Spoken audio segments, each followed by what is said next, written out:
A 19-year-old virgin maid takes a job in a billionaire's penthouse. One night, she catches his glamorous ex sneaking in to steal something disgusting, his used condom. Days later, the ex claims she's pregnant. Now the maid has a secret, a choice, and a billionaire watching her every move. Imani Parker grips her duffel bag tight as the elevator climbs toward the 82nd floor of the Westbrook Tower. Her reflection stares back at her in the gold-trimmed doors. Brown skin glowing faintly under the chandelier lights, curls pressed back neatly, and eyes wide with a cocktail of nerves and hope.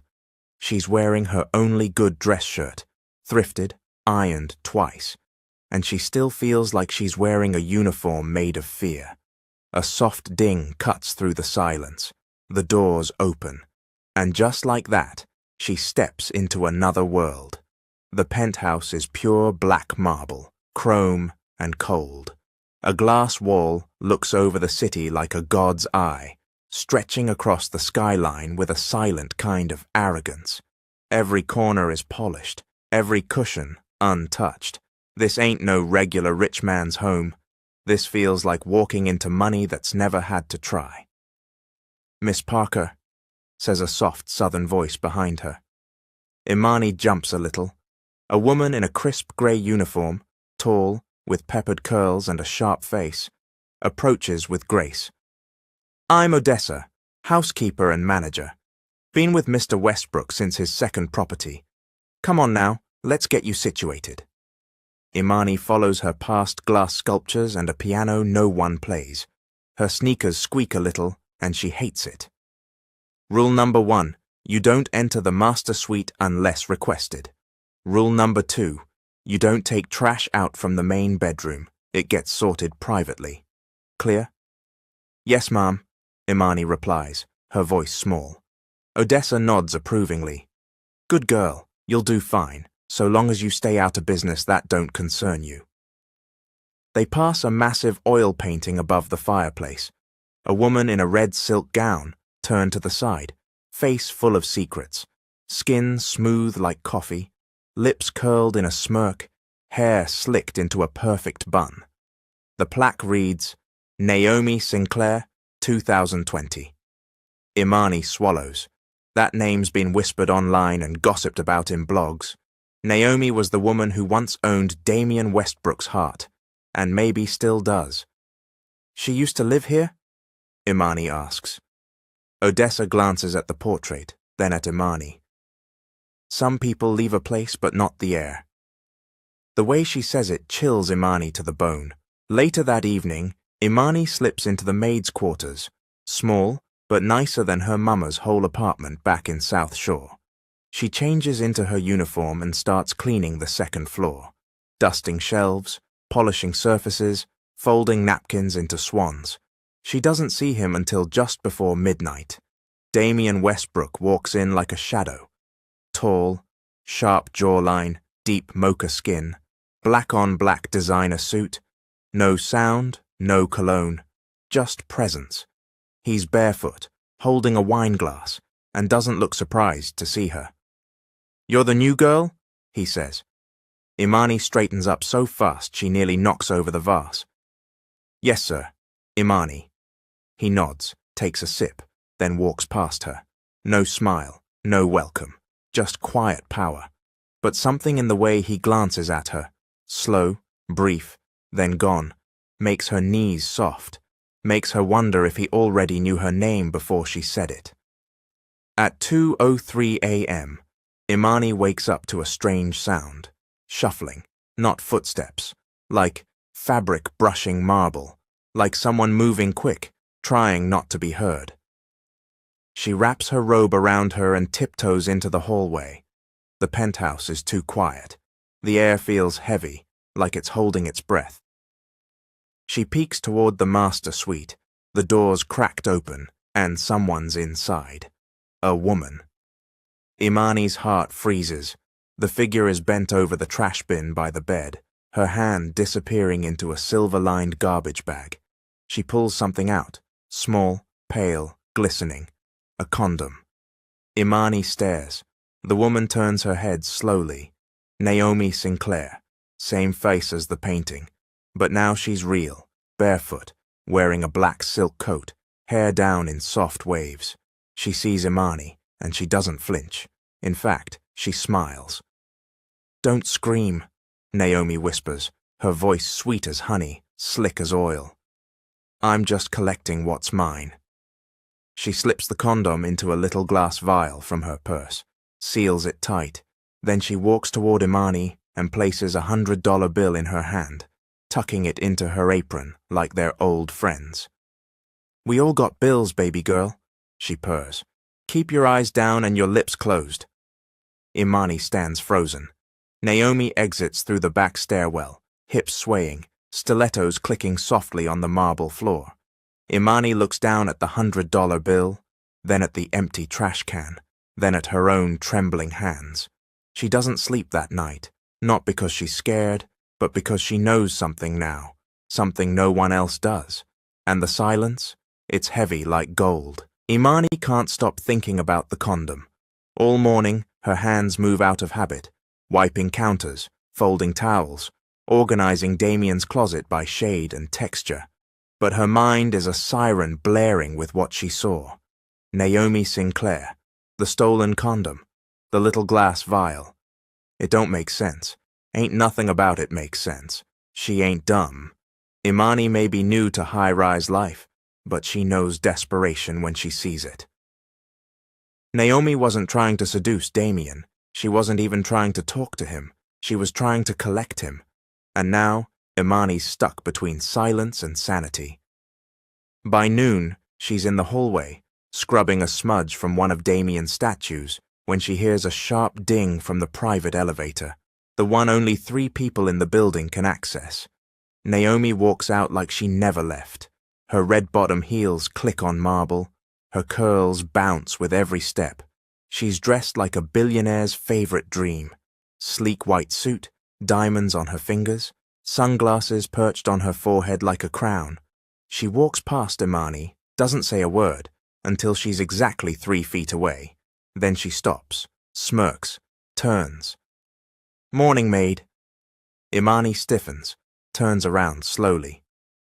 "Ms. Sinclair?" Naomi's eyes glitter with heat. "Didn't catch your name last night, or maybe you was too busy catching your breath." "I didn't see nothing." Naomi steps closer, her perfume wrapping around them like a rope. "Yes, you did. You saw what a real woman does when a man thinks he's above being kept." She reaches into her purse and pulls something out. A pearl bracelet, soft cream, shimmer against a velvet case. "For your silence." Imani stares at it, doesn't move. "You think I'm gonna let some man toss me out like leftovers?" Naomi whispers. "I built him. I know what he likes. I know how to keep his legacy alive, even if he won't touch me again." Imani finally speaks. "You trying to get pregnant with a stolen—" Naomi cuts her off with a laugh, low, dangerous. "Don't speak on grown woman business if you ain't never bled for a man yet, baby." She presses the bracelet into Imani's palm, closes her fingers around it. "Keep your mouth shut. You'll stay safe, maybe even be rewarded." Then she's gone, disappearing into Damien's office, like she owns the walls. Imani hurries back to her quarters and locks the door. She stares at the bracelet like it might explode. Her heart's pounding, her face is hot. The shame creeps in before the fear. She throws the pearls into the closet, far behind her suitcase, sits on her little twin bed, tries to pray, tries to think, fails at both, and then the knock comes, 2 firm taps. Imani opens the door slowly. Damien stands there, no suit, just slacks and a black shirt, collar loose, watch glinting, eyes different, cold, but curious. "Come with me," he says. She follows him to the rooftop terrace, a quiet, sky-high space with a fire pit and view of the city that makes her knees buckle. Damien doesn't look at her. He pours himself a glass of bourbon, doesn't offer her any. "You've been acting strange since this morning," he says flatly. "Something I should know?" Imani's voice dries in her throat. No, sir. You're lying, he says. She flinches. He finally turns to her. His voice softens, barely. Tell me, Imani, do you think silence is loyalty? I think silence keeps people alive. That surprises him. He studies her, long, careful. You saw her last night, didn't you? Imani swallows. I didn't say anything. I didn't ask if you told. I asked if you saw. Silence. Then, Imani nods once. Damien breathes in slow, exhales even slower. She still thinks she owns a piece of me, he says, that I'm something she can steal, even after being thrown out. Imani looks up at him. What does she want with... He cuts her off. Everything. Then, as if from nowhere, he pulls a small black box from his pocket, opens it. Inside, a thin gold chain with a rose-shaped pendant. For you, he says. Imani blinks. Why? You didn't tell, Damien says simply. That's rare in my world. She doesn't reach for it. I don't want to be part of a game. Too late, he says, placing it in her hand, and when their fingers touch for a second too long, something electric flickers between them. Not loud, not wild, but real, dangerous. He walks away before she can say a word.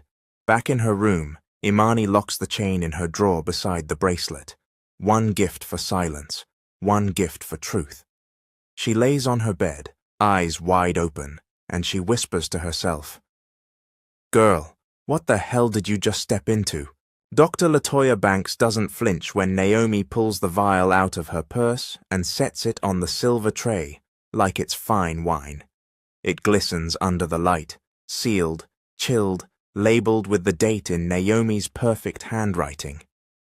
You said it had to be fresh, Naomi says, crossing her legs. Well, baby, it don't get fresher than this. Dr. Banks, late 40s, sharp eyes, skin flawless under her scrubs, doesn't smile, but she doesn't protest either. I can't implant it unless you sign the consent forms, she says coolly, typing notes on her tablet. I'm not asking you to break the law, Naomi purrs. Just bend it, like last time. A long silence fills the private clinic room, broken only by the faint jazz drifting from the speaker. Dr. Banks sighs. The odds of conception are slim using... I don't need odds, Naomi cuts in, standing. I need results. I need that man to watch me carry what he thought he could throw away, and when this baby gets here, I'll have him by the throat. 2 days later, Imani is cleaning Damien's media room when Naomi strolls in like she lives there again. Same tight white dress, same scent, same smug look. Imani stays quiet, vacuuming around the massive velvet couch, but Naomi speaks without looking at her. He used... Imani stops. Naomi smirks, slowly turning toward her. You blushed. I didn't, Imani mumbles. Oh yes, you did. Sweet, soft little virgin, Naomi sings. I bet he's already looking at you the way he used to look at me, huh? I ain't part of none of this, Imani snaps, standing up straight. Naomi walks closer, real close. Her tone drops. You already in it, baby. You just don't realize what you signed up for. She places a hand gently on her flat stomach and smiles like the devil herself. 8 weeks from now, I'll be showing, and when I do, Damien will have no choice but to let me back in his world. Imani frowns. You sayin' you pregnant? Naomi's smile deepens. Not yet, but I will be. Then she leans in closer and whispers, and when I am, I'm taking everything.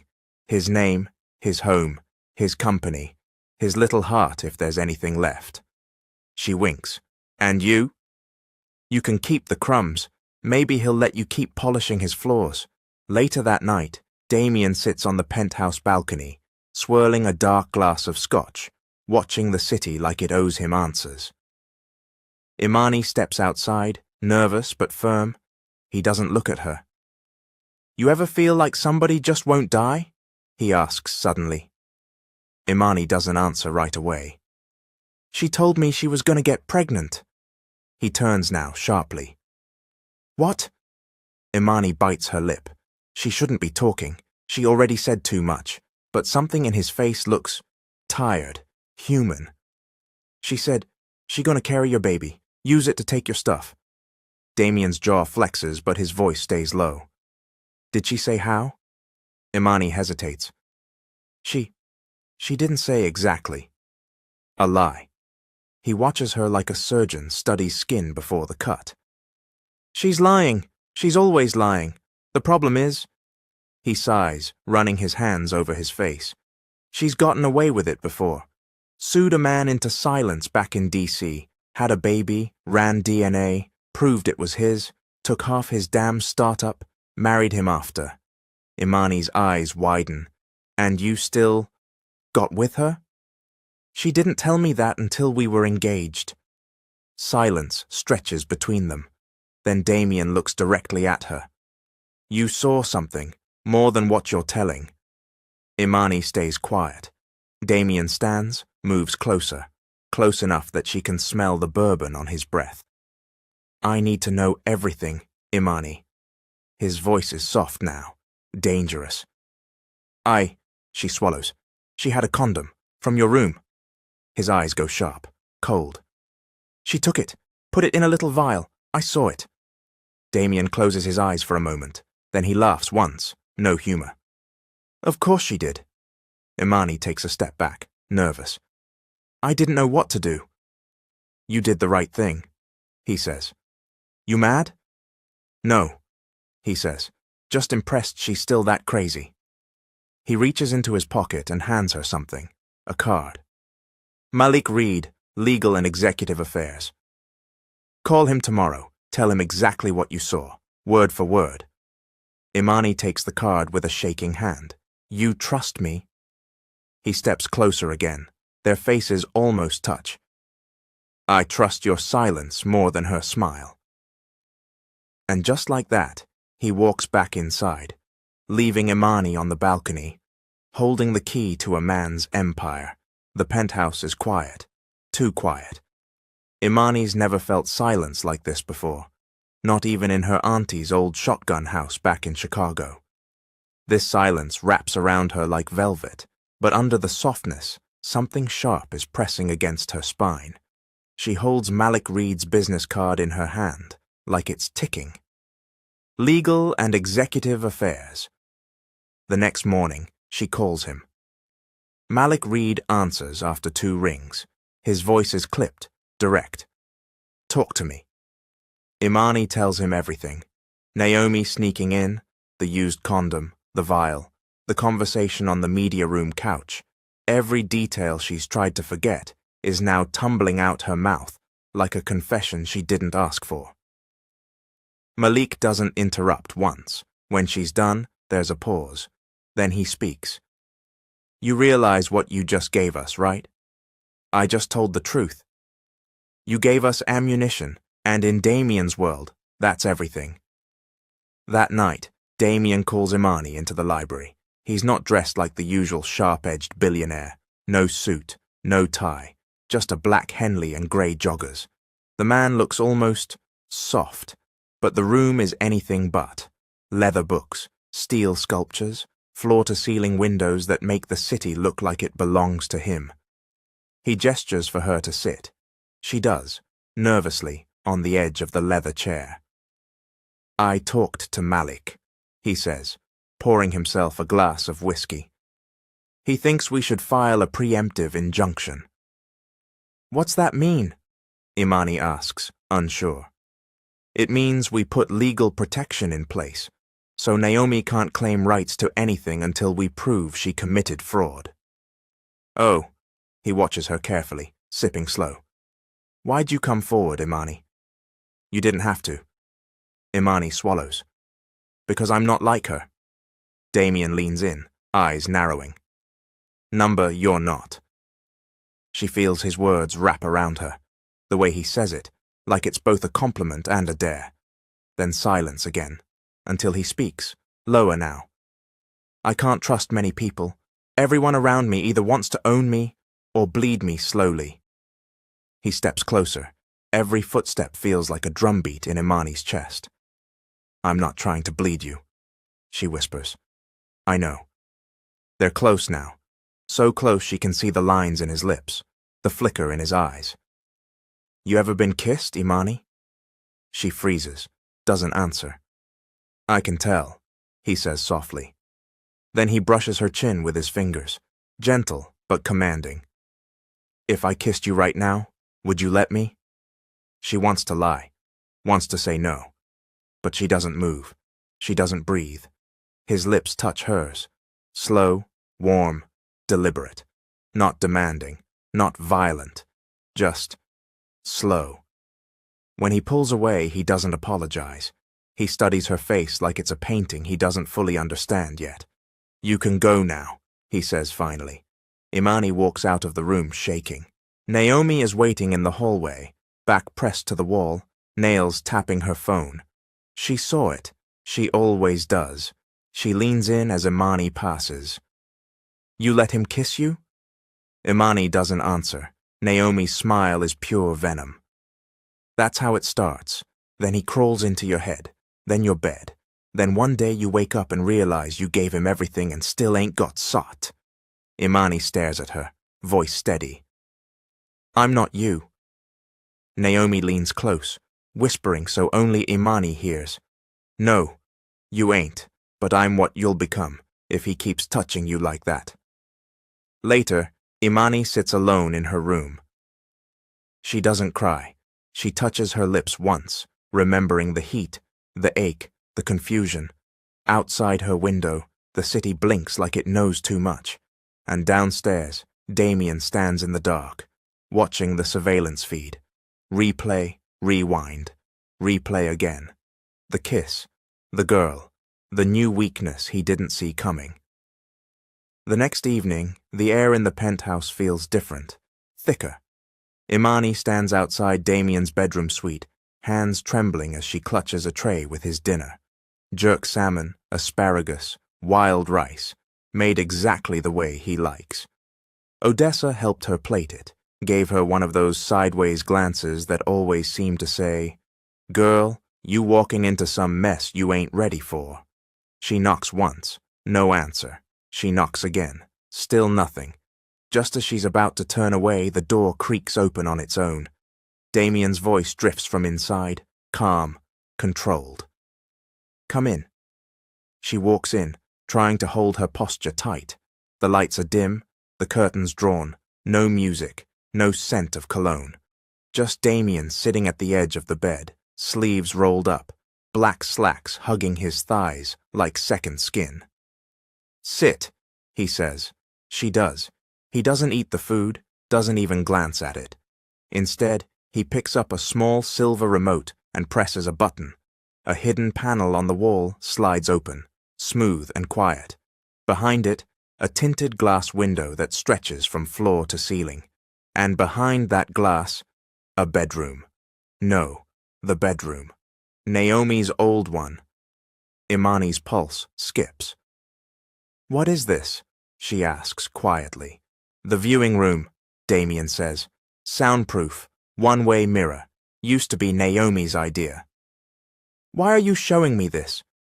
Because there are things you need to understand. He presses another button, and the room on the other side of the glass flickers to life. The lights in the mirrored suite turn on softly.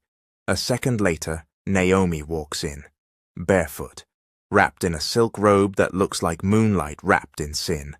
Imani's breath hitches. Naomi doesn't know she's being watched. She moves like she owns the air, hips swaying like music Imani can't hear. She walks to the bed, unknots the robe, and lets it slide off her shoulders. Beneath, her body is barely dressed, lace and skin. She knows the cameras are there, Damien says. She just doesn't know who's watching. Imani glances at him. He's not smiling, not enjoying, just observing, studying her reaction. I don't think I should be seeing this, she whispers. You need to, he replies. Naomi climbs into the bed and starts talking, Soft, sultry, but the sound doesn't carry. She's speaking to someone invisible, rehearsing, seducing. Then she does something that sends fire through Imani's spine. She pulls a tiny glass vial from beneath the pillow. Same vial. The vial. Naomi opens it and stares down at the contents. What used to be Damien, what she stole, what she plans to turn into a check, a house, a last name. She kisses the vial like it's holy. Imani can't take her eyes off her. "Why are you letting her do this?" she says finally, voice thick. "Why are you letting her stay here at all?" "Because," Damien says softly, "sometimes you let a snake think it's winning, so it shows you all the ways it plans to bite." He leans forward, resting his elbows on his knees. The firelight from the corner of the room dances across his face. "She's building a case. I want to see how far she's willing to go." Imani shakes her head. "But this ain't right." He looks at her then, really looks, into her, not past her. "Neither is what she did to me, or what she's trying to do now. And if she's willing to weaponize a child, my child, to take everything I built, then I want her to show her full hand." Imani swallows, turning back to the glass. Naomi is curling up on the bed now, whispering into her phone, mouthing names. Imani recognizes one. Dr. Banks. "She's planning something with that doctor," she says. Damien nods slowly. "We know. But if you know all this, why do you need me?" That question hangs in the air like thunder before the lightning strike. Damien stands, steps toward her until he's towering above her seat. "Because you're not like them. You tell the truth even when it scares you. You stayed silent until the right moment. You think I'd let Naomi sleep 2 floors away from me unless I had someone I trusted in the middle?" His fingers brush a loose curl from her forehead. "I need you to keep watching, listening, seeing what I can't. You're the only one she underestimates." Imani feels his hand linger, just long enough to make her chest tighten. "Am I your spy now?" she asks, half joking, half afraid. "You're more than that," he says. "You just don't know it yet." His thumb slides across her jawline, and for a moment, she leans into it. Then a soft knock interrupts them. Damien steps away quickly, pressing the button to darken the glass window. The panel slides shut. Odessa's voice from behind the door. "Sir, Malik is here," says it's urgent. Damien sighs and nods. "Tell him I'll be right there." When he turns back to Imani, the heat in his eyes has cooled. "You saw what you needed to?" She nods. "Then good," he says, "because it's only going to get worse from here." He leaves, door closing behind him. And Imani? She sits there a while longer, alone in a dark room, heart pounding, lips still remembering the feel of him. She's not sure what scares her more now. Naomi's madness, or the quiet, creeping truth that she might be falling in love with a man dangerous enough to let it all burn, just to win. Naomi doesn't knock. She never does. Imani's on her knees polishing the marble in the master foyer when the door swings open, and in strolls the woman who haunts her every thought. Naomi Sinclair, dressed in a mustard yellow jumpsuit that hugs every curve, wearing sunglasses indoors like she's allergic to reality. Imani doesn't flinch. She just keeps scrubbing the floor. Naomi's heels click closer until she's standing directly over her. "Well, well, if it ain't the house saint," Naomi drawls. "On your knees already, huh? That didn't take long." Imani exhales slowly through her nose, keeps her head down. Naomi crouches beside her, whispering so no one else can hear. "I just came from the doctor." Imani's hand stops mid-wipe. Naomi leans in closer, her perfume sticky sweet like honey and venom. "Baby's in place.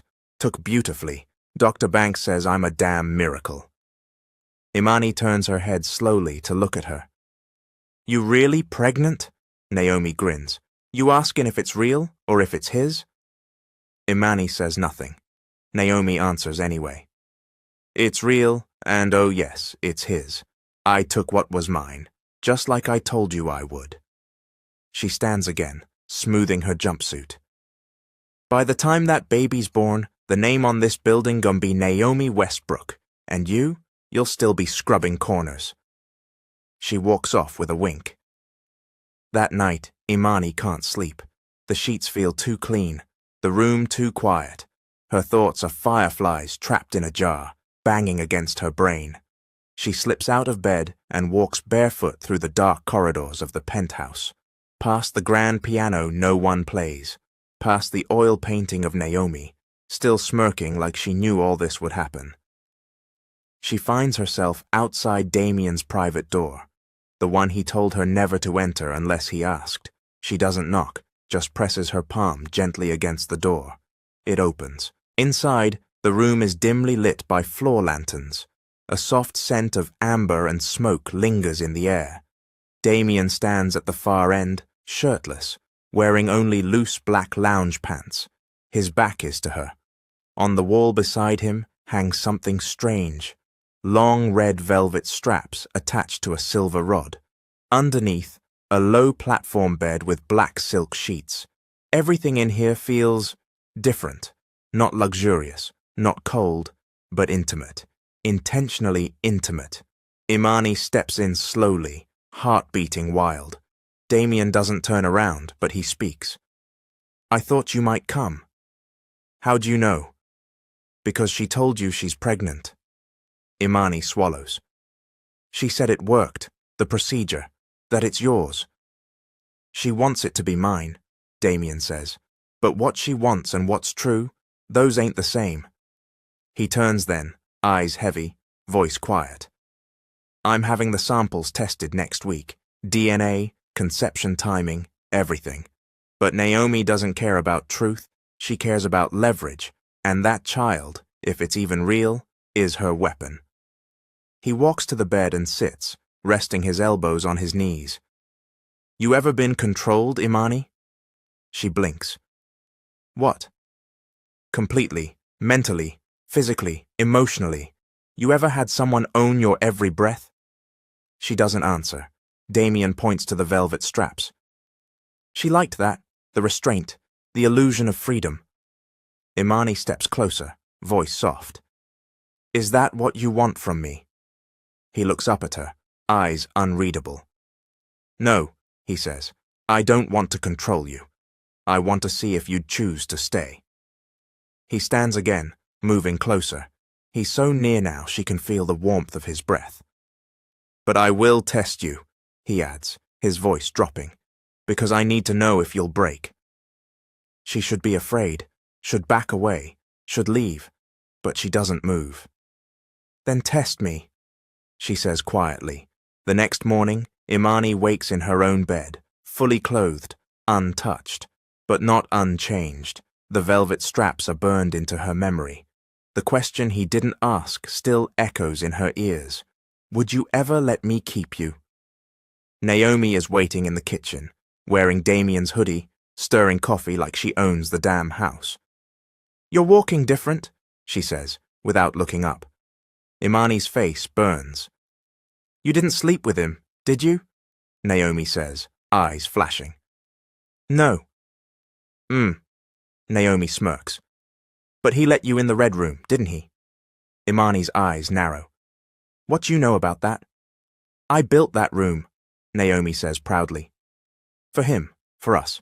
He used to say I was the only woman he could trust with that part of him. Funny, he say the same thing to me last night. Naomi's face cracks for half a second, but only half. You're not ready for that world, girl, she says coldly. It'll chew you up, spit you out, turn you into something cold and hollow. Maybe, Imani says, voice steady, but at least I won't have to steal no man's condom to be remembered. Naomi's cup slams onto the counter. I made him. You broke him, Imani replies. Now I'm gonna help fix him. Naomi storms out, but her silence screams louder than words. Later that day, Imani walks into Damien's office. He's reading a legal document but looks up when she enters. "You okay?" he asks. "I am now." She walks around the desk, places a small object in front of him. The pearl bracelet, the one Naomi gave her that first night. Damien picks it up, turns it in his fingers, nods once. "No more secrets between us," she says. "None," he agrees. She hesitates. Then, "Is she really pregnant?" "We'll know by the end of next week." "And if it is yours?" He stares out the window. "Then I'll protect the child, but she won't get $1, not a drop of power, not 1 fucking inch of control over my life ever again." Imani steps closer. "Then let me help you fight. You already are." But in the shadows of the city, Naomi isn't idle. She sits in a sleek private clinic with Dr. Banks holding an ultrasound photo she printed herself. Fake, detailed, and believable enough to fool almost anyone. "Are you sure you want to go this far?" the doctor asks. Naomi smiles. "Sweetheart, we haven't even started." Imani had never been inside a courtroom before. Everything about it feels foreign. The polished wooden benches, the echo of footsteps on marble, the stiff cold air that wraps around you like a warning. And in the middle of it all sits Naomi, draped in cream like an angel, stomach bloated slightly beneath her designer maternity dress, a gold crucifix glinting at her throat. The courtroom is full. Media, attorneys, family members from both sides. Security lines the walls, but their eyes are on Naomi, not Imani. Because Naomi looks innocent, looks untouchable, but she's not. Imani stands just outside the double doors with Damien and Malik. She fidgets with her sleeve, heart hammering in her ears. Her palms haven't stopped sweating since 7 a.m. "You sure about this?" Malik asks her, lowering his voice. "If you testify, they'll drag you through it. You'll be on record forever." "I'm sure," Imani whispers, though her voice shakes. She lied. Somebody has to say it out loud. Damien doesn't say anything. He just stares through the glass window at the woman who once lived in his house, his bed, his mind, now trying to own him, using a child that might not even be real. When Imani's name is called, the courtroom stills. She walks slowly, carefully, like each step might collapse beneath her. Her shoes click against the floor, echoing in the silence. Naomi's eyes follow her the entire time, smirking. The attorney clears his throat. "Miss Imani Parker," he begins, "you are currently employed as a live-in housekeeper and personal assistant to Mr. Damien Westbrook, correct?" "Yes." "And how long have you been employed by him?" 2 months. "During that time, did you witness any unusual interactions between Mr. Westbrook and the petitioner, Ms. Naomi Sinclair?" Imani hesitates, looks at Damien. His jaw is tight. She takes a breath. "Yes." "Please describe what you saw." The courtroom leans forward. Imani swallows. "Late one night, I was cleaning near Mr. Westbrook's master suite. The lights were off, but I heard movement. I went to check and saw Miss Sinclair in the bedroom." "And what was she doing?" Imani's voice shakes, but she holds steady. She had opened the trash bin. She took out a used condom. She put it in a vial and sealed it in her purse." Gasps ripple across the courtroom. Naomi's face doesn't move. She just tilts her head. The attorney presses. "And did she say anything to you?" "She told me to stay quiet, offered me jewelry and money to not speak about what I saw." "And did you accept?" I kept the items for evidence. I turned them over to Mr. Westbrook and Mr. Reed once I understood what she was trying to do." The attorney nods. "Thank you, Ms. Parker." He turns to the judge. "No further questions." Now it's Naomi's lawyer's turn. He walks slow, deliberate, a white man in a navy suit too tight across the chest, his expression like he's seen this before, a maid with too many opinions. "Ms. Parker, let me get this straight. You claim to have seen my client commit what you're calling biological theft? Imani frowns. I didn't call it that. I said what I saw. Right. And what were you doing in Mr. Westbrook's master suite that night, if it's off limits unless instructed? I was cleaning the hallway and the door was cracked open. So you were somewhere you weren't supposed to be? No, she says firmly. I was doing my job. He walks closer. Did you feel jealous of Ms. Sinclair, perhaps threatened by her connection to Mr. Westbrook? No. You didn't feel possessive, maybe even competitive? I'm not her, Imani says. I wasn't competing for anything. Isn't it true that you and Mr. Westbrook have engaged in a personal relationship outside of work boundaries? Malik stands up. Objection. Relevance. The judge nods. Sustained. Keep your questions in line, counselor. The man smirks, but steps back. No further questions, Your Honor. Imani steps down from the stand. Her legs feel like water, but her heart beats strong. She did it. She said it. Outside the courtroom, Damien's waiting. He doesn't say thank you, he just looks at her, for a long time. Then he pulls her aside, away from Malik, away from the crowd, and says quietly, You didn't have to do that. I know, she replies, but she wasn't gonna stop. Something flickers in his eyes, not admiration, not desire. Something closer to trust. He leans in. Kiss me. Imani blinks. What? He cups her jaw, gentle. You stood for me. Now let me stand for you. His lips brush hers before she can think. Software. Sure. Full of things he doesn't know how to say. When they break apart, he exhales slowly. I've never had someone protect me like that, he says. She touches her lips, stunned. You make it hard not to care, she admits. But down the hallway behind glass walls, Naomi watches. No emotion, no tears, just cold calculation. She turns to Dr. Banks, who sits beside her, nervous, holding her phone tight. They didn't believe the ultrasound, the doctor says softly. The judge wants full medical records by next week.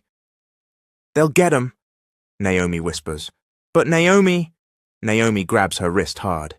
You keep that baby inside me for 4 more weeks. That's all I need. After that, I don't care how real it is. Dr. Banks nods, trembling. Naomi releases her, then fixes her lipstick in a compact mirror. They think it's over, she says, but I haven't even started. That night, Imani lies awake in Damien's bed. For the first time, he let her stay. Not for sex, not for dominance, just for peace. He lies beside her, half asleep, arm around her waist like a shield. And for once, the penthouse doesn't feel cold. It feels like maybe she belongs.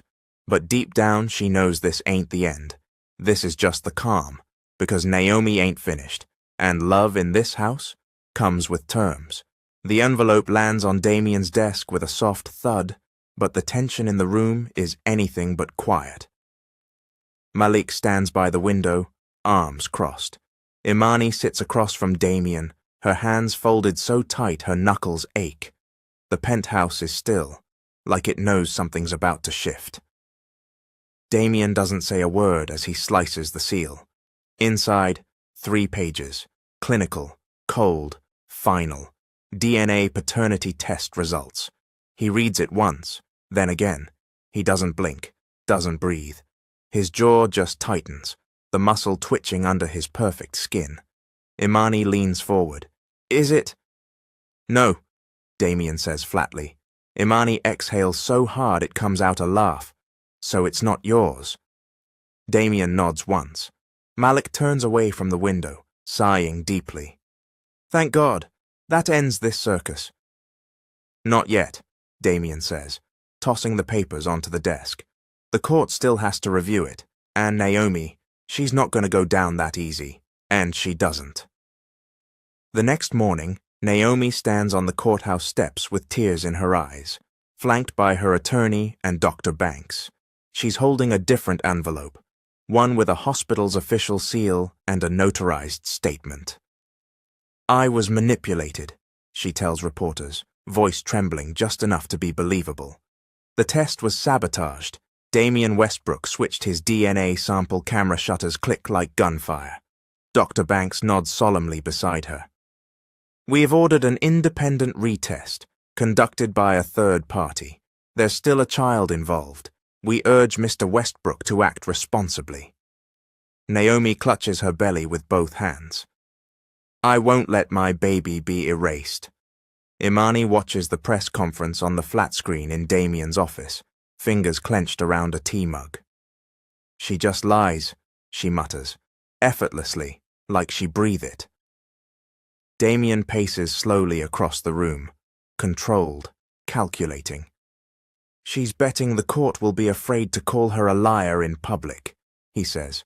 "That sympathy will win out, especially with a black woman on the steps talking about motherhood and injustice." Imani nods. "Ain't nobody gonna question a crying pregnant woman. That's the oldest magic trick in the book." Malik walks in, phone in hand. "She's requesting an emergency injunction," he announces. "Filed it an hour ago. Wants the court to freeze your assets pending a new paternity decision." Damian scoffs. "Of course she does." "But," Malik says, holding up the phone, "Judge Rivas isn't stupid. She scheduled a hearing tomorrow and requested both sides appear in person. She wants to see faces." Damian nods once. "Then we show up, and we come with fire." The next day, the courtroom is full again. Naomi's dressed like a woman in mourning. Black dress, no jewelry, no makeup, just soft curls and a belly that seems more pronounced than before. Her eyes dart toward Imani as she walks in with Damian, her stare sharp enough to cut diamonds. Imani doesn't flinch. Damian's team presents the lab-certified DNA results. Detailed records, timestamps, lab personnel logs, all ironclad. Then Naomi's lawyer steps forward. They present the second test, from a small private clinic in New Jersey. No timestamps, no doctor's name, just a signature from doctor. Banks and a typed paragraph claiming a positive match. "Your Honor," Malik stands. "This document is unverifiable. It's not even sealed correctly, and Dr. Banks has already come under investigation for ethical violations in 3 states. The judge turns to Naomi. "Ms. Sinclair, are you asserting under oath that Mr. Westbrook is the biological father of your unborn child?" Naomi nods solemnly. "Yes." "Even with the conflicting documentation?" "Yes." The judge looks unimpressed. "Then we'll order a third test, court-supervised, neutral lab. Until then, no injunction, no asset freeze, and no additional interviews to the media." Naomi opens her mouth to protest, but the judge slams the gavel. "Enough." Outside the courthouse, Imani walks beside Damian, silent. Paparazzi swarm them, but Damian doesn't stop. When they reach the black SUV waiting at the curb, he finally speaks. "She's not giving up, even if the new test comes back negative." Imani nods. "She don't need truth, she just needs the right lie." He watches her face. "You regret speaking up?" "No," she says quickly, then adds, "I just wish I'd done it sooner." He places a hand gently on her back as they step into the car. "You saved me," he says. "No," she murmurs. "I just told the truth." But she can feel something growing between them. Not lust, not survival, loyalty, and in Damian's world, loyalty means everything. That evening, Naomi storms into Dr. Banks's office. "You said this plan was airtight," she screams, slamming her purse onto the desk. Dr. Banks shakes her head. "I told you the second sample was risky. They already caught one lie. They're not gonna let another slide." Naomi's eyes burn. "Then make it real." "What?" "You heard me. You still got the sperm from the original vial. Use it. Implant it for real this time. I don't care how. I just need to be pregnant with his child before that judge rules again. Dr. Banks stares at her. That's not just unethical, that's criminal.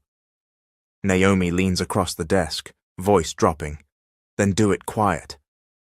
Back at the penthouse, Imani gets a surprise visitor, Jalil.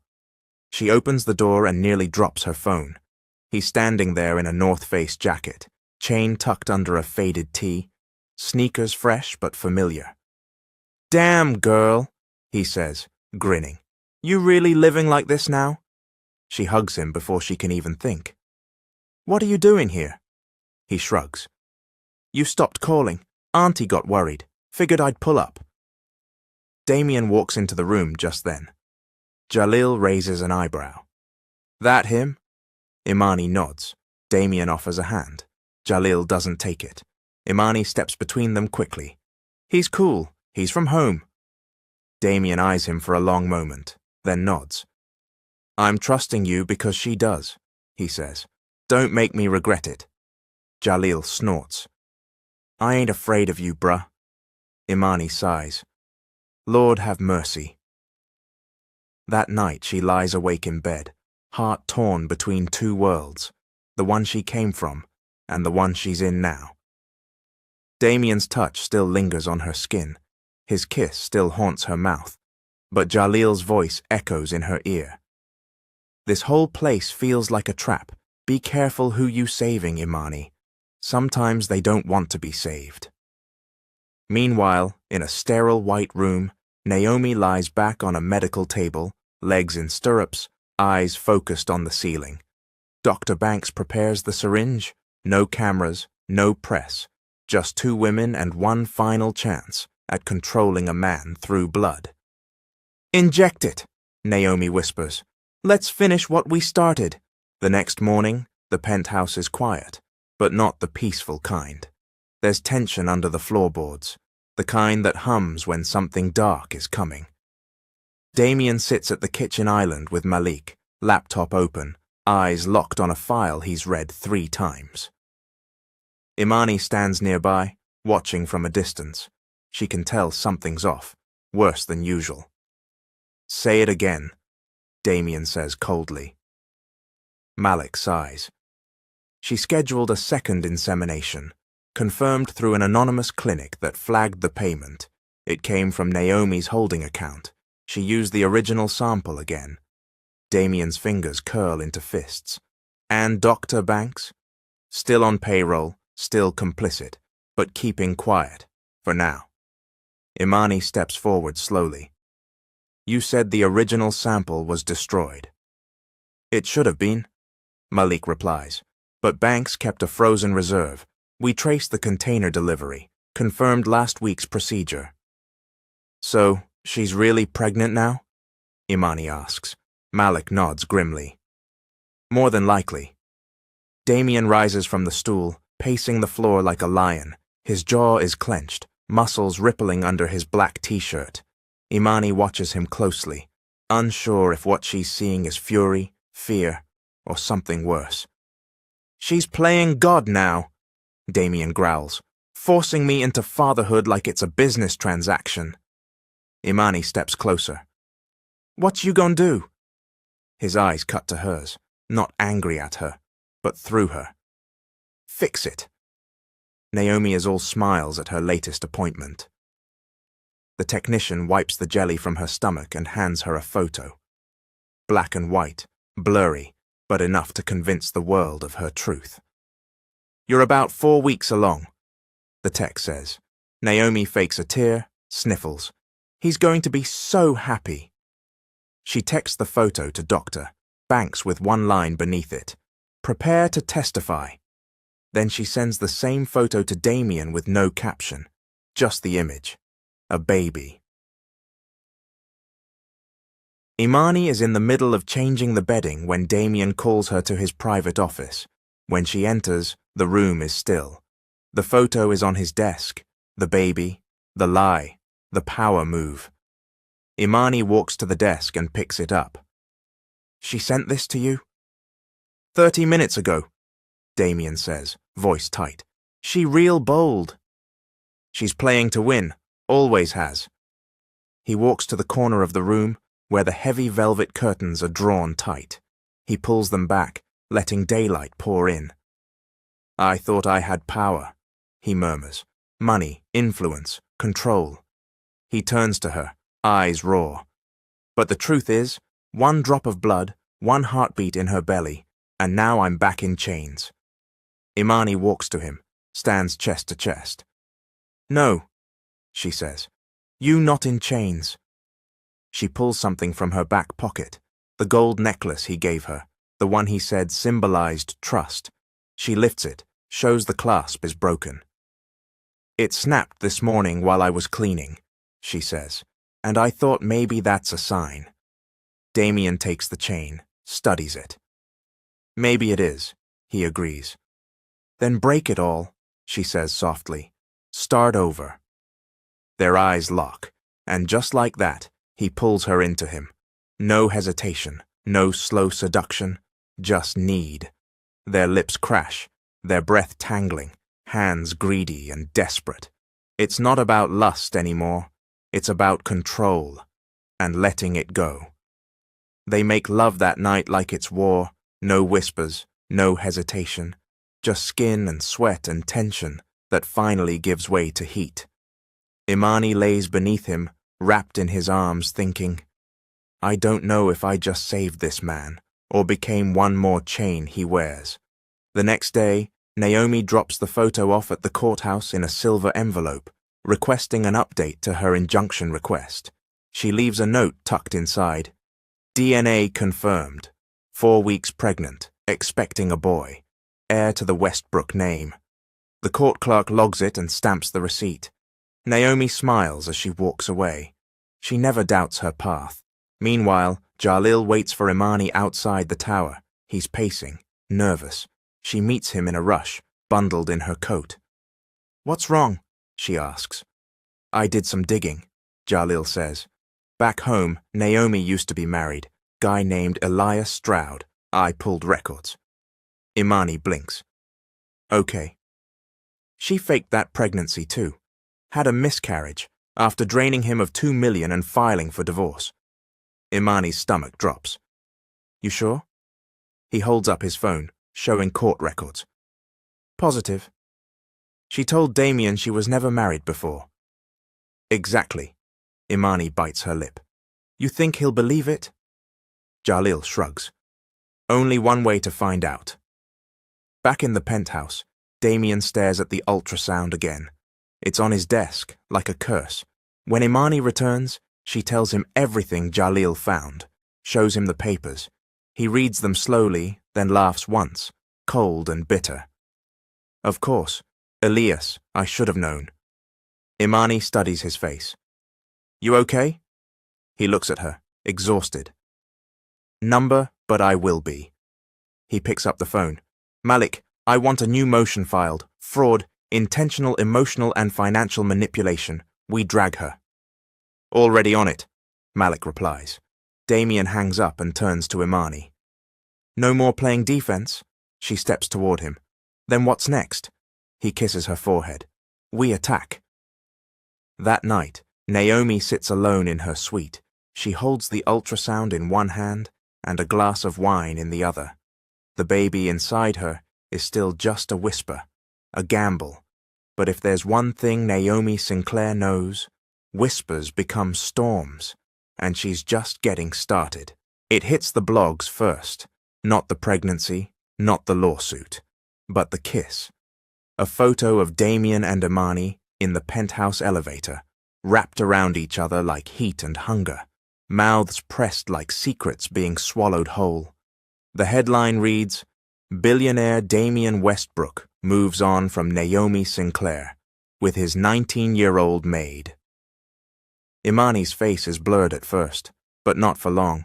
By noon, the tabloids have her name, her background, her high school photos, even a Facebook post from when she was 15 about loving Kendrick Lamar and peanut butter Pop-Tarts.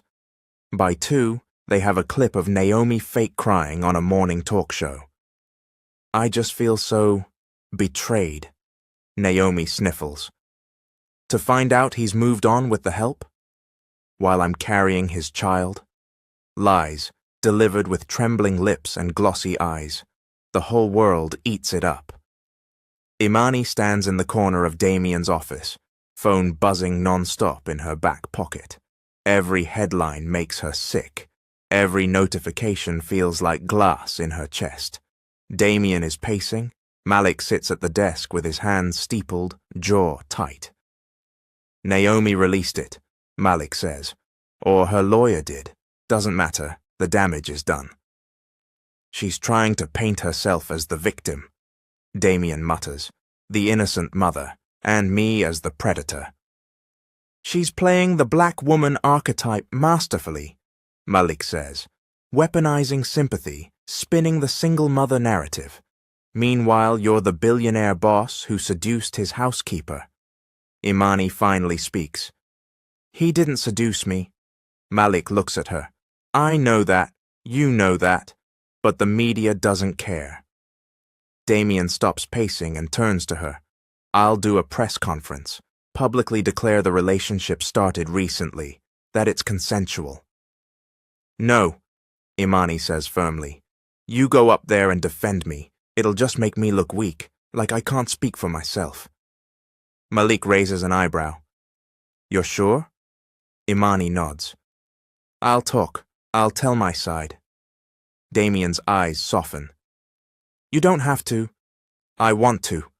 She interrupts. I'm tired of hiding. Later that evening, they stand in front of a quiet media crowd.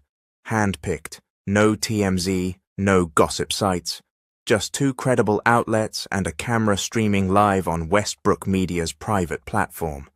Imani wears black slacks, a white blouse, and her natural curls, pinned back with silver clips.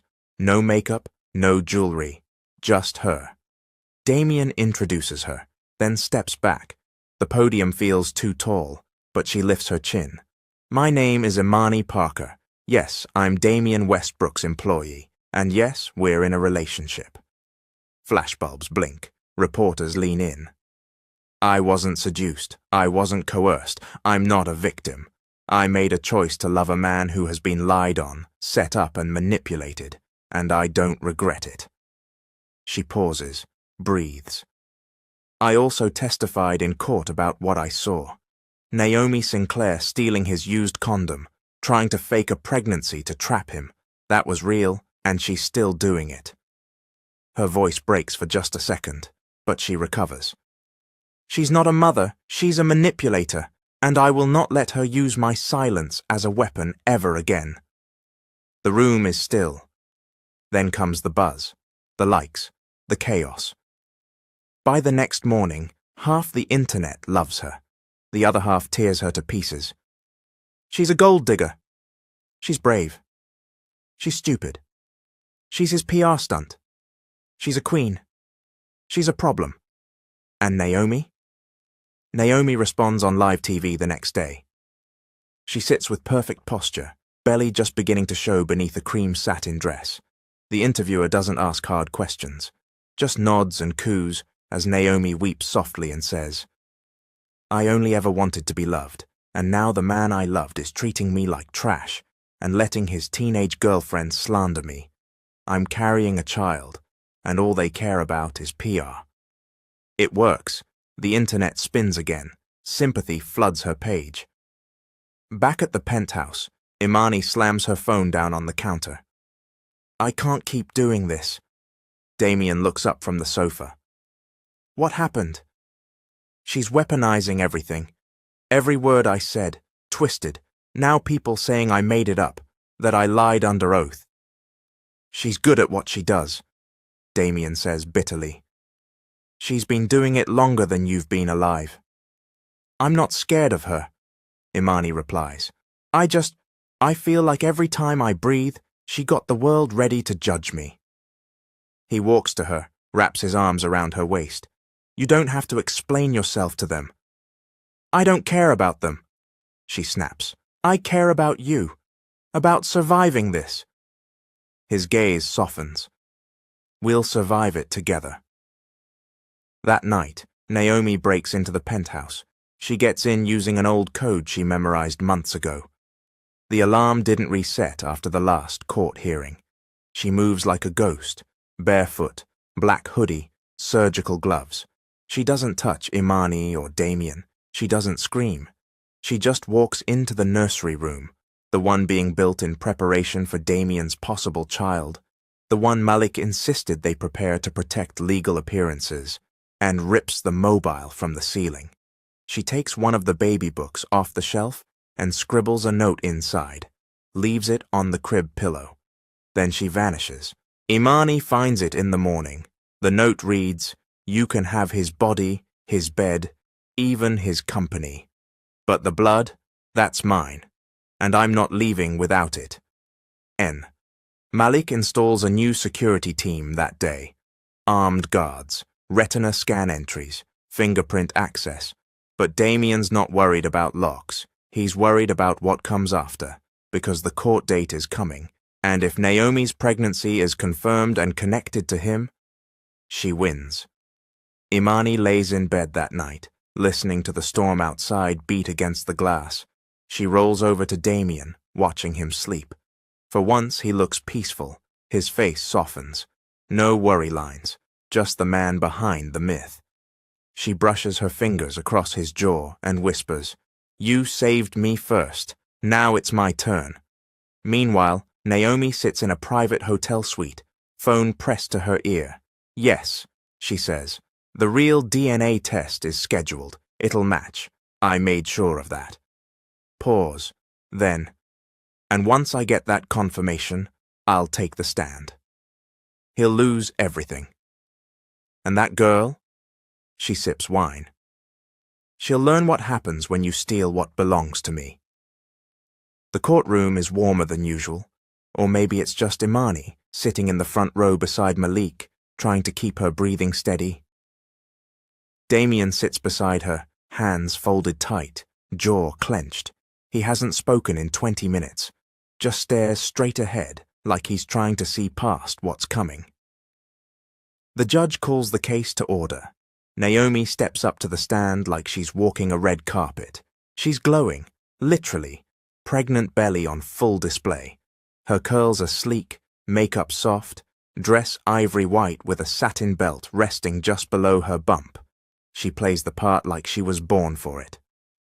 "My name is Naomi Sinclair," she begins, "and I am the mother of Damien Westbrook's unborn child." Flashbulbs explode. "Ms. Sinclair," the judge says, "you've provided multiple statements and exhibits to this court. Are you prepared to swear under oath that the paternity test results you've brought today are accurate?" "I am," Naomi replies, voice like butter melting on hot cornbread. She hands the bailiff a sealed envelope. Malik leans forward, tense. Damien doesn't move. The judge scans the paper silently, then clears her throat. "This test confirms a 99.9% probability of paternity. Sample matched, certified by an independent lab. Mr. Westbrook is identified as the father." The courtroom ripples with gasps and whispers. Imani's stomach sinks. "No way!" she breathes. Naomi's attorney stands. "Your Honor, in light of this new confirmation, we renew our petition for shared ownership of Mr. Westbrook's primary residence, child support of no less than $80,000 per month, and interim access to all trust funds established in his name pending the child's birth." Imani turns to Malik, whispering, "How the hell?" "She did it," he mutters. "She used the second sample." "Why didn't the lab flag it?" Malik shakes his head. "Money, silence, fear. You pick." The judge bangs her gavel. "This matter will require further review," she says. "But until then, Ms. Sinclair will be granted temporary financial support and supervised visitation with the father present. Full custodial rulings will follow after birth." Naomi doesn't smile. That would break character. She just wipes a fake tear from her eye and lowers her head. Outside the courthouse, Naomi takes center stage. Cameras flash as she speaks to reporters. "I never wanted a war. I just wanted a family, but now that the truth is public, I hope Damien will do what's right for our child. Imani watches from across the steps. People are buying it, swallowing it whole. She wants to scream. Instead, she stares Naomi down, and for the first time, Naomi looks at her not with smugness, but victory. I won, her eyes say. Now what you gonna do about it? That night, the penthouse feels like it's made of glass, and Naomi's throwing stones from every direction. News anchors discuss child support calculations. Blogs argue whether Imani will stay with Damien now that he's got baggage. Twitter drags her for being the maid who thought she was the wife. And in the middle of it, Damien is silent. He doesn't storm, doesn't rage. He just drinks quietly at the bar, ice clinking softly in his glass. Imani walks in wearing a hoodie and socks, hair undone, heart breaking in slow motion. You really think it's yours? She asks. I don't know, he says. You said the sample was gone. It was. She steps closer. Then why are you acting like you already lost? Damien finally looks at her, and for the first time since she met him, his eyes are glassy. She got inside again, he says. I didn't even open the damn door this time. Imani walks to him, placing a hand on his chest. Then lock it this time. Lock it for good. The next morning, she knocks on Dr. Banks's private clinic. The receptionist tries to block her. Imani pushes past. Let her through, Dr. Banks says from the hallway, already expecting her. Inside the back office, Imani slams a photo down on the desk. It's the DNA test. I know this is fake. I know what you did, and I know you're still scared of Naomi. Dr. Banks sighs, collapsing into her chair. I was threatened, she says, and paid. It was a lot of money, Miss Parker. She's building her life off that money, while you lose your license. That don't scare you. Dr. Banks rubs her eyes. What do you want?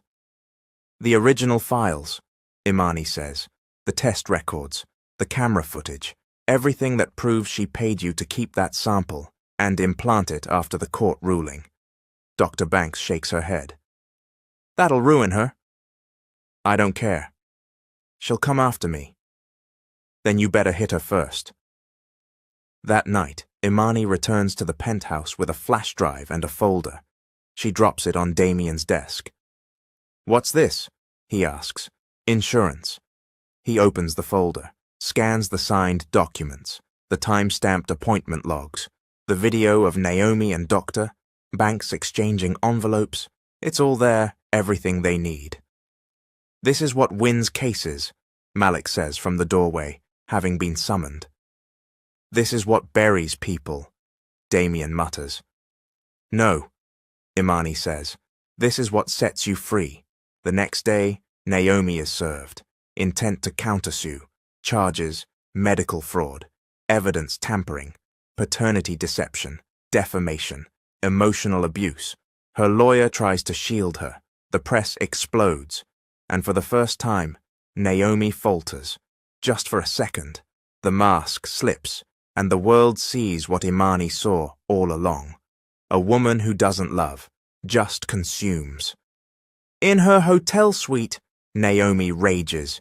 She throws a vase, screams at the walls. Dr. Banks won't answer her calls. The press is turning. She's losing grip, but she won't go quietly. She picks up her phone, calls a name she hasn't spoken in years. Elias, I need you in New York. I have a favor to ask. Meanwhile, Imani sits in the nursery, holding the same ultrasound photo Naomi once used like a weapon. She doesn't tear it, doesn't burn it. She just lays it flat in the crib, next to the note Naomi left weeks ago. Then she whispers, You don't win anymore. The ring is simple, gold band, no diamonds, no over-the-top setting. Damien holds it in his palm, like it weighs more than his entire empire. Imani stares at it from across the room, barefoot, wrapped in one of his hoodies, heart thudding like a warning drum in her chest. You sure about this? She asks, voice low. I don't move unless I'm sure, Damien replies, stepping closer. You ain't just doing this 'cause Naomi pushed you into a corner? He smirks slightly. Naomi's been pushing me since the day I met her, but I didn't ask her to be my wife. His eyes lock onto hers, and for a moment, everything in the room stills. I'm asking you. Imani's throat tightens. There's no crowd, no flowers, no staged flashbulbs, just them. A quiet choice in the middle of chaos. She nods. Then let's do it. The next morning, the press is already buzzing. Westbrook to marry housekeeper, sources confirm. Private ceremony in 72 hours. Imani Parker, from Maid to Mogul's Muse, here's everything we know. The headlines are loud, the whispers louder. Naomi sees it on her hotel television, frozen in her bathrobe, glass of orange juice trembling in her hand. Lies, she hisses. That should be me. She calls Elias again. No answer. She dials Doctor, Banks, straight to voicemail. Even her attorney is hesitant to return texts. Her empire is cracking, and Damien is rebuilding without her. Naomi stands, throws the glass against the wall. The splatter is bright, violent, but she doesn't flinch. Imani's dress is cream satin, long sleeves, backless, no veil, no corset, just elegance and simplicity. Odessa helps her zip it up. You look good, baby girl, she says, hands firm and gentle. You sure you're ready for this?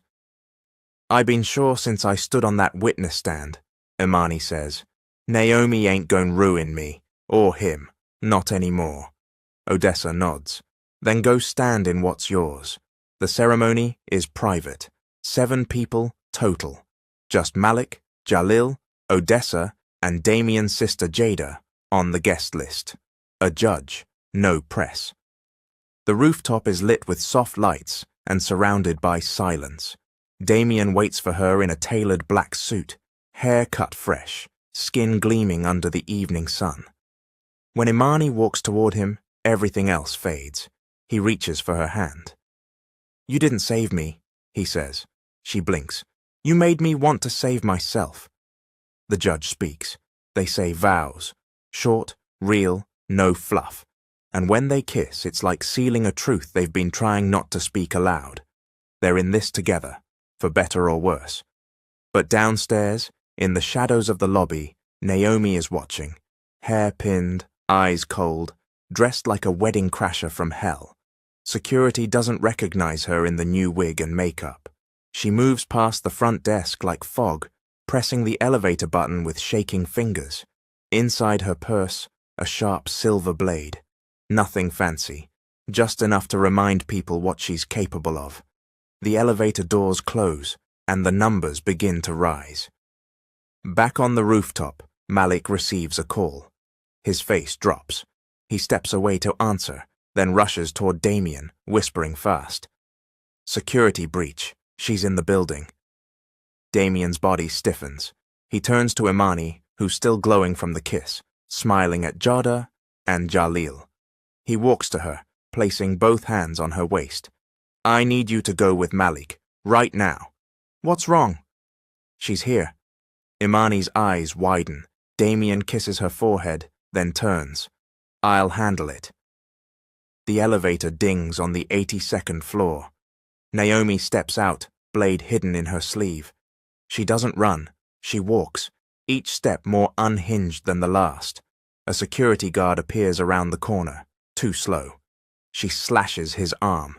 He drops, not fatal, but enough to clear the path. She turns the corner, heading for the rooftop stairs. But Damien is already waiting at the door, standing tall, unmoving. She stops, 5 feet away. His eyes narrow. Put it down, Naomi. She tilts her head. You married her, she says. Just like that. Damien's voice is ice. Put it down. You think she loves you? That girl loved your name first, your money second. You're her come-up. She's never asked me for a damn thing, Damien growls. You tried to own me with a lie. I built you, Naomi hisses, taking a step forward. I made you believe you were worth love, and when you got too high up, you forgot who gave you the ladder. You didn't give me love. You gave me a leash. He steps forward now, no fear. You loved control, not me. Naomi raises the blade. I could end her, right now. You won't.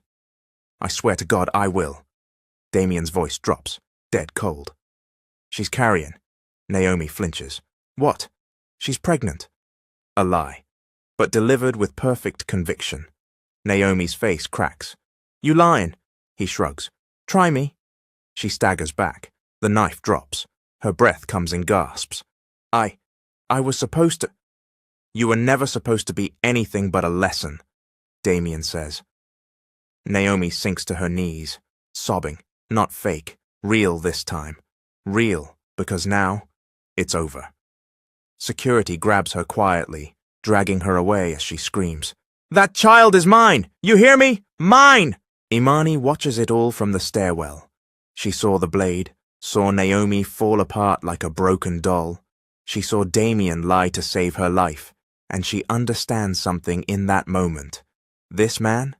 He's capable of anything, even war, even peace, even loving her. Later, she finds him sitting alone in the master suite, staring at the wall. She's going to jail? She asks softly. Damien nods. Malik's working with the DA. She'll get time. Imani sits beside him, curling into his side. You lied to her. I had to. You lied about me. He kisses her temple. I'd lie 1,000 times to keep you safe. She smiles, then whispers, I am pregnant, though. Damien freezes. Imani grins. I took the test this morning. He turns to her, stunned. You serious? She nods, and in that second, all the wealth, all the lawsuits, all the pain, vanishes. He drops his forehead against hers, hands trembling. Guess you ain't the maid no more. No, she says. Now I'm the mother of your real heir. Rain taps soft against the floor-to-ceiling windows. A rhythmic beat, like the city itself, is breathing with purpose. The penthouse feels different now. Not just quieter, but heavier. Like it knows a storm passed through and left behind something new. Imani Westbrook stands in the kitchen, barefoot, wearing silk pajama shorts and a fitted tank over her growing belly. Her curls are pulled up into a bun. She's stirring ginger tea with honey and lemon. Nausea's been hitting her heavy every morning, but she won't complain. Not today, not now, not when she's won. Behind her, Damien steps into the room, freshly showered, buttoning his shirt. He watches her for a moment before speaking. You feel okay? I'm good, she says, smiling faintly. Tired, but good. You want me to cancel the press event? Nah, she says. Let them see me now. Let them see us. Naomi Sinclair is behind bars, charged with assault, medical fraud, attempted coercion, and obstruction of justice. Her high-powered lawyer walked off the case after leaked audio revealed Naomi threatening Dr. Banks, who turned state witness faster than anyone expected. The media flipped, sympathy turned into scandal. Commentators who once called her a black mother protecting her legacy now say she's a master manipulator with sociopathic tendencies. Her mugshot goes viral. Still, Naomi is Naomi, and even from the county jail, she moves. A letter arrives at the Westbrook residence, handwritten, no return address. Inside, Imani, you won. Congratulations. But queens fall harder than maids ever could. Keep that baby close, because if I ever get out of here, I'm coming for what's mine. You never beat me. He just wanted something new to break. N. Imani reads it in silence. Then she burns it in the marble fireplace. The press event is held at Damien's corporate tower. Clean backdrop, blue lighting, calm music. Imani walks out on stage to join her husband, dressed in a sleek black maternity gown and pumps that click with authority. Her stomach is just beginning to show now. enough to silence any doubters still whispering about her place in his world. Damien speaks first. We're building a new chapter, personally and professionally. I've appointed Imani Westbrook as a partner in our foundation, as well as co-director of family and philanthropic assets. Imani steps to the mic, takes a breath. I started cleaning floors, she says, not for fun, not for pride, but because I needed a way out. What I didn't know is that I'd end up building something bigger than just a way out. I built a way forward. Flashes erupt. Reporters shout questions. What do you say to people who called you a gold digger? How does it feel going from maid to mogul's wife? Are you scared of Naomi Sinclair's threat to return? Imani doesn't flinch. She says, calm and sharp, I dug in truth. Not gold. I didn't chase him. I protected him. And now we're building together. As for Naomi, she pauses, looks straight into the camera. I fear no one who hides behind letters. I stand with my name, my child, and my husband. She can write what she wants. I'll be too busy living. The crowd erupts. That night, Damien and Imani lie in bed together, limbs tangled, hearts finally beating steady. You were incredible, he murmurs. So were you. He rests a hand on her belly. Boy or girl? Imani smiles. Feels like a girl. She's got fire already. He grins. Then I feel sorry for the world. She laughs, burying her face in his neck. 2 weeks later, Damien transfers 35% of Westbrook Industries' voting shares into a joint trust under Imani's name. Malik watches the signature go down. Are you sure? He asks Damien quietly. You're giving her real control. Damien shrugs. She's earned it. Malik chuckles. You've changed. No, Damien replies. I finally let someone change with me. Naomi watches the press coverage from her jail cell. No makeup, no silk, just orange polyester and a cot that squeaks when she breathes wrong. Another inmate hands her a newspaper with Imani's face on the front. She folds it carefully, slides it under her mattress. She's quiet that night, but not broken, just waiting, plotting. Because Naomi doesn't accept defeat. She waits for distraction, and she knows, eventually, someone always slips. Months pass. Imani's belly grows. Her name appears on boardrooms, charitable events, foundation launches. She oversees mentorship programs for black girls, starts a line of affordable maternity care products, partners with doulas and midwives in underserved communities. She isn't just the girl who married Damien Westbrook. She's Imani Carter Westbrook, and she rules the penthouse now, from the bedroom to the boardroom. One night, as a storm lashes the city with thunder and wind, Imani wakes to the sound of her daughter kicking for the first time. She gasps, grabs Damien's hand, places it on her stomach. She just kicked, she whispers, eyes wide. He leans down and kisses the spot. Queen in training, he murmurs. But in the corner of the room, on the security tablet, blinking red, an alert flashes. Unauthorized message intercepted. Damien reads it, from Naomi. One day, not today, but one. N. He deletes it before Imani sees, then kisses her again and pulls her close, because the storm might not be over. But for now, they're dry, they're safe, they're home. Here comes the end of the story. If you're interested in Season 2, comment Mr. Hope Season 2.